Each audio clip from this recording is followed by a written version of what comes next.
ถ้ามีผู้ชนะก็ต้องมีผู้แพ้เป็นเรื่องปกติสิ่งที่เป็นไปบ่ได้ก็คือ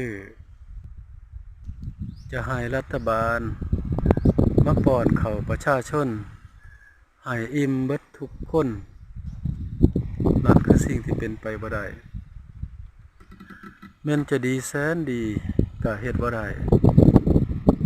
เพราะฉะนั้นสัจจะมันเปลี่ยนบ่ได้ถ้ามีผู้ชนะก็ต้องมีผู้แพ้